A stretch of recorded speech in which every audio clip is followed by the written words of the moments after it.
Lebih dari 14 penumpang meninggal dunia dalam peristiwa tabrakan KRL dan kereta Argo Bromo Anggrek. Peristiwa ini menyisakan duka mendalam bagi korban dan keluarga korban serta dunia transportasi di tanah air. Kita sudah bersama Dedi Herlambang, Ketua Forum Perkeretaapian Masyarakat Transportasi Indonesia. Terima kasih Mas Dedi sudah bergabung bersama Jopos TV. Ya, malam. Ya, Mas Dedi, bagaimana Anda melihat runtutan peristiwa ini, mulai dari taksi listrik yang mogok di perlintasan rel kereta api hingga kereta Argo Bromo Anggrek menabrak komuter lain? Oke, jadi memang trigger awal memang dari taksi ketemper itu ya, taksi ketemper, lalu diikuti pula oleh karena KRL yang di depan itu juga tidak bisa berlawanan arah, sehingga tidak bisa jalan, makanya menunggu prepal atau istilah menunggu ruang bebas aman, sehingga mereka bisa kereta KRL depan yang kayak mau arah ke Cikarang itu mereka mau melintas. Tapi karena saat itu memang masih ada mobil yang ketemper dan melintang, karena memang mengganggu ruang jalan kereta, sehingga terhenti atau tertahan di Stasiun Bekasi Timur. Nah, selang 30 menit di Bekasi Timur itu ternyata ada kereta Argo Bromo Anggrek yang melintas dari belakang. Ya itu tentunya ya tidak seperti yang kita harapkan. Itu mereka kereta Argo Bromo Anggrek menabrak KRL yang sedang tertahan di Stasiun Bekasi Timur. Jadi kalau kita garis bawah itu ada dua isu ya. Isu jadi karena memang ada taksi yang menerobos di perlintasan bidang. Lalu yang kedua ada kereta antar kota atau istilahnya orang mengatakan itu kereta jarak jauh, sehingga terjadilah kecelakaan. Jadi ada dua. Pertama kecelakaan pelintas bidang, mungkin itu dianggap jadi kecelakaan jalan. Yang kedua adalah kecelakaan memang kecelakaan kereta api, karena memang antar kereta api yang bisa diselesaikan dengan satu undang-undang, yakni Undang-Undang Perkeretaapian atau 23 2009. Kalau maaf 2007. Kalau di satunya di isu satu adalah di perlintasan bidang, itu kita ada banyak undang-undang di sana, yakni ada Undang-Undang Perkeretaapian juga, lalu juga Undang-Undang Lalu Lintas Angkutan Jalan tahun 2009, lalu juga ada Undang-Undang Jalan 2014.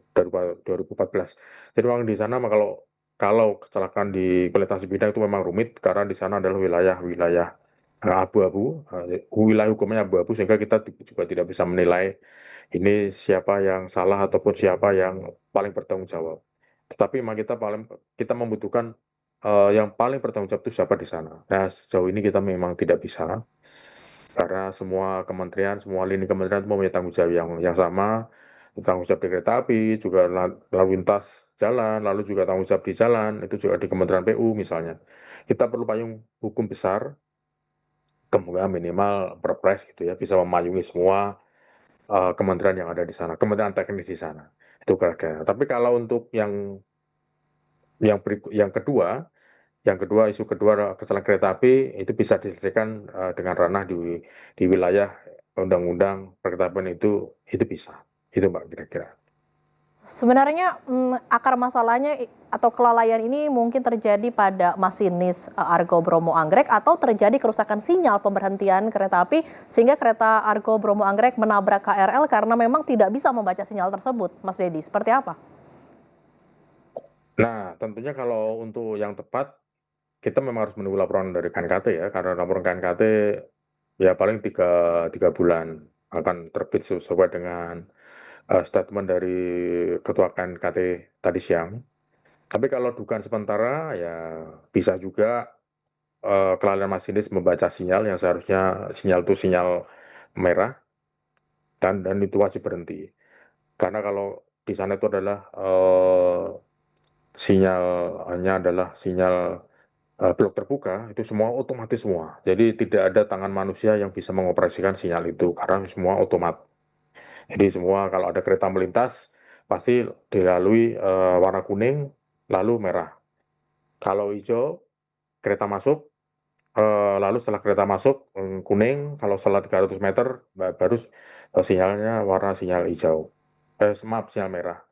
Tetapi karena kemarin itu dari stasiun mesinnya sendiri ada perubahan warna sinyal yang hijau atau merah. Nah, ini kita juga tidak tahu.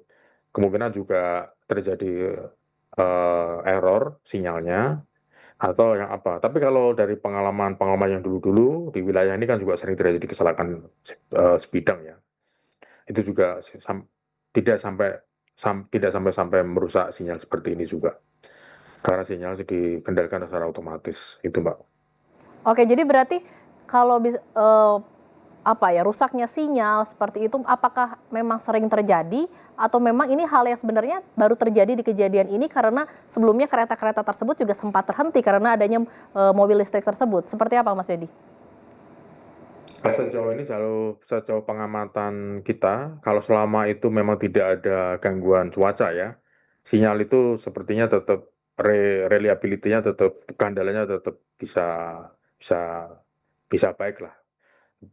Tapi kalau misalnya ada human factor misalnya merusak sinyal ya itu beda lagi. Tapi kalau sinyal itu mungkin bisa rusak mungkin karena banjir itu juga bisa. Petir itu juga bisa. Jadi kira-kira seperti itu. Nah, kalau untuk sinyalnya kan otomatis ya, kalau satu sinyal rusak tentunya satu deretan sinyal itu akan rusak semua. Semua juga akan error gitu Mbak. Karena kan Oke. sistem pengendali sinyal itu kan juga terpusat ya di di di OCC. Jadi memang seperti itu pengendaliannya gitu Mbak. Untuk mitigasi ke depan, dibutuhkan pembangunan seperti double track dari Bekasi ke Cikarang, pemisahan KRL dan kereta api antar kota, serta sistem teknologi persinyalan yang lebih baik. Menurut Anda, mana yang lebih penting untuk dibangun terlebih dahulu saat ini? Kalau yang paling masuk akal saat ini adalah melanjutkan pembangunan double track dari Bekasi ke Cikarang. Karena di idenya itu sudah ada dan seharusnya sudah dibangun ya, seharusnya sudah dibangun tahun-tahun lalu. Mungkin karena tahun lalu juga terkendala COVID juga ya, pandemi COVID sehingga bisa terbengkelai. Makanya untuk saat ini yang paling baik adalah melakukan pembangunan double track sampai Cikarang sehingga tidak ada campuran dari kereta kereta perkotaan dalam ini KRL dan kereta antar kota ya dalam hal ini kereta jarak jauh itu bisa berjalan dengan jalur yang berbeda sehingga ketika satu terjadi gangguan yang satunya akan normal. Nah kalau terjadi sekarang campur jelas akan terjadi gangguan karena pelayanannya itu juga beda. Karena kalau kereta pertuan itu kan setiap stasiun berhenti dan berhenti. Sementara untuk kereta antar kota itu kan tidak berhenti di setiap stasiun. Kalau seperti Argo Bromo Anggrek misalnya, itu kan hanya berhenti di stasiun Cirebon. Sehingga trek itu memang diperlukan eh, free untuk kereta Bromo Anggrek. Tapi karena kemarin ada kejadian di stasiun Bekasi Timur, makanya ditabraklah KRL itu dari belakang oleh kereta Agro Bromo Anggrek nomor 4 itu Mbak. Dedi, Menteri PPA usul agar gerbong wanita dipindahkan dan tidak berada di paling depan atau paling belakang. Menurut Anda apakah solusi ini ideal? Ya itu menurut saya mungkin saya juga bingung menjawab itu memang candaan atau bagaimana gitu. Jadi itu mungkin absurd ya atau mungkin sindiran. Kalau dipindah di tengah berarti yang laki-laki atau kereta campur masa boleh mati kan logikanya begitu. Masa harus tengah yang tidak boleh mati, sementara yang ujung-ujung boleh mati. Sebenarnya kalau untuk masalah solusi kecamatan kan tidak seperti itu. Kalau bisa aja bicara bahwa yang penting ada upgrading keselamatan yang baik, mungkin baik di sarana atau di prasarana. Itu. Tapi kalau hanya memindahkan keretanya di posisi tengah, itu saya pikir sangat konyol lah ya, sangat absurd lah. Jadi seperti itu. Dan itu juga saya pikir juga tidak perlu dibahas. Makasih. Oke. Sebenarnya untuk saat ini bagaimana penerapan sistem keselamatan kereta api di Indonesia? Apakah memang sudah maksimal? Karena kalau kereta api kita itu kan masih konvensional ya, jadi kita tidak bisa bicara maksimal atau tidak maksimal. Ya memang saat itu, ya memang kondisinya memang seperti itu. Karena sementara sinyal itu bisa otomatis, seperti tadi saya sampaikan. Dia bisa berubah warna sendiri seperti, lampu lampu lampu traffic light di jalan. Itu mereka bisa hitam putih, hijau, kuning, merah. Itu mereka bisa seperti itu sendiri. Kalau ada yang lewat, itu mereka otomatis. Nah, sementara untuk masinisnya itu manual. Mereka berhenti juga dengan rem manual. Mereka throttle atau gas atau untuk melaju kecepatannya juga dengan throttle itu juga dengan maksimal, dengan manual, dengan tangan. Jadi itulah bedanya. Jadi kalau di MRT itu menggunakan grid level 2 atau di LRT Jabodebek menggunakan grid level 3 atau gua 3 atau gua 2 ya. Gua 3 tanpa masinis pun itu kalau ada halangan di jalan itu akan berhenti. Demikian juga MRT Jakarta itu juga kalau ada benda asing di jalan rel itu ada melintang di sana otomatis akan berhenti. Otomatis walaupun masinisnya MRT itu tidur atau lihat handphone itu sudah otomatis aman, selamat gitu ya.